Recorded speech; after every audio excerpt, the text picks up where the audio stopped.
यह जो सवाल आप देख रहे हैं, यह सवाल भी बहुत ही सरल है।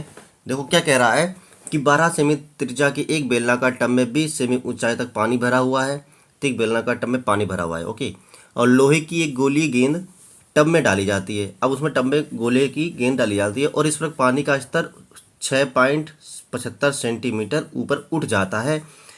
गेंद की त्रिज्या ज्ञात की। अब देखिएगा, जब टब में गोली डाली जाती है तो ये ऊंचाई पहले से थी और इतनी बढ़ जाती है। अब कह रहा है गेंद की त्रिज्या ज्ञात कीजिए, यानी कि गेंद जिसका जो आयतन है उस उतना ही पानी ऊपर बढ़ेगा। तो बढ़े हुए ऊंचाई से हमें मतलब है, ना कि पहली वाली ऊंचाई से। बस इसमें यही दिक्कत है, मतलब कि बच्चा कंफ्यूज हो जाता है। तो चलो देखते हैं क्या लिखते हैं कि माना माना क्यों दिया हुआ है। क्या दिया हुआ है? दिया है बेलन की त्रिज्या। बेलन की त्रिज्या। बेलन की त्रिज्या आर बराबर 12 सेंटीमीटर।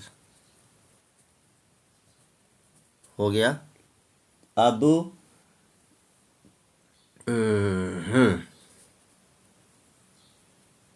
लोहे की गेंद टब में डालने पर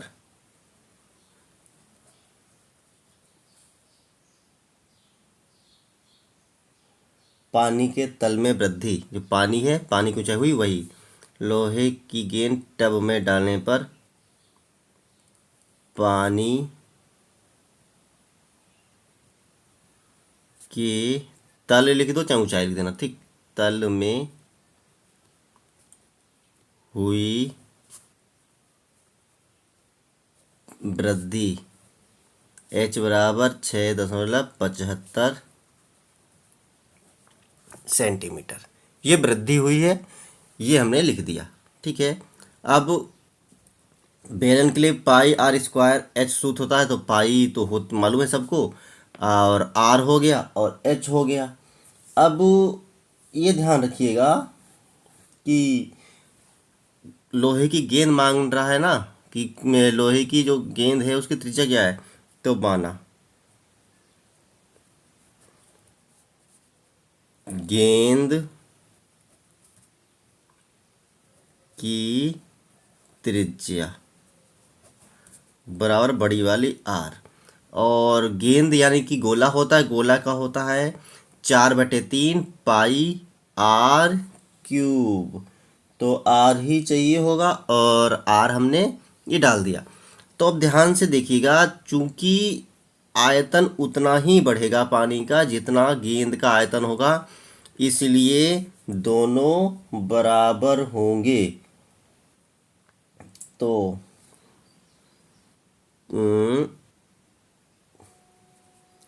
चूंकि गेंद को बेलनाकार टब में डाला जाता है, चूंकि गेंद को बेलनाकार टब में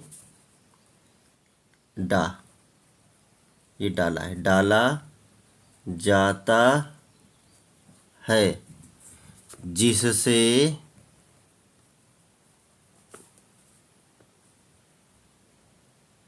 उसकी ऊंचाई जिससे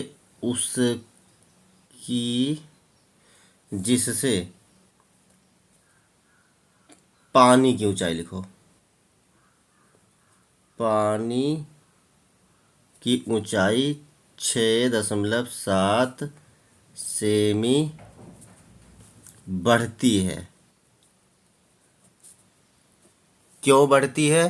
क्योंकि जितना गेंद का आयतन होगा वही बढ़ेगा, इसलिए बेलन का आयतन, यानी कि बेलन क्या ऊपर उठे पानी का आयतन बराबर गोलीय गेंद का आयतन। गोलीय गेंद का आयतन, गेंद का आयतन। अब देखो, चूंकि हमने इसको हल क्यों नहीं किया, अभी इसको यहाँ पे हल कर सकते थे। हमको यहीं पे इसको काटना पीटना है, उसके बाद आर लाना है, तो हम क्यों अपना समय बर्बाद करें, इसीलिए हमने इसको यहाँ पे हल नहीं किया था। तो ऊपर उठे पानी का आयतन वही जो बेलन का आयतन है, लेकिन इस 20 से कोई मतलब नहीं, क्योंकि इसके ऊपर पानी उठ रहा है, नीचे से मतलब ही नहीं है। और ऊपर पानी उठ रहा है जब गेंद डालते तब, तो इसीलिए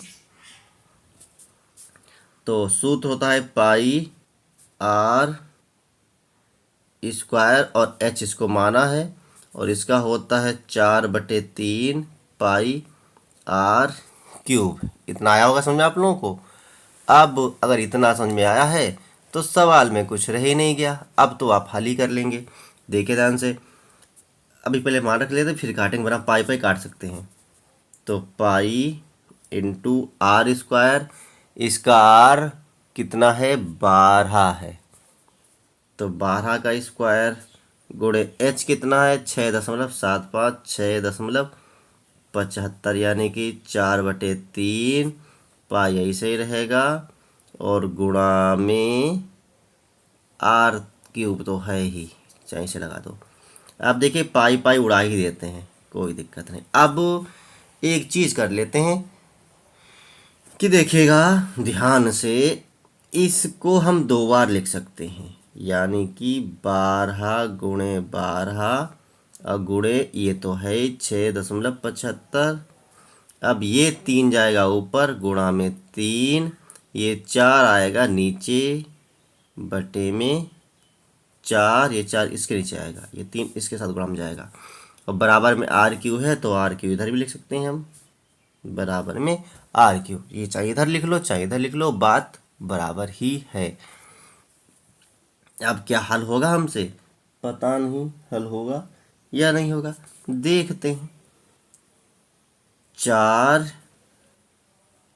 तिया 12, ये हो गया। और इसको देखो हिंदी भाषा में कैसे हल कर सकते हैं, यहाँ पे शायद कुछ कन्फ्यूजन हो, तो इसका एक तरीका और है, यहाँ पे लाइन खींची और एक लगा दिया, ठीक, मतलब कुछ नहीं होता, एक से भाग कर इतना आएगा। अब ये पॉइंट हटाया, इसके पीछे कितनी संख्याएं, 2 संख्याएं हैं, तो 2 जीरो बढ़ा दिए। अगर 3 संख्याएं होती तो 3 जीरो बढ़ा देते। अब देखिए ध्यान से, इसको भी हम काट सकते हैं, इसको भी हम 4 से ही काटते हैं, तो 4 तिया 12 होता है, और 4 से जब इसको काटेंगे तो आएगा ये 25, क्योंकि 25 को 100 होता है। और 25 से देखते हैं ये कटेगा या नहीं कटेगा।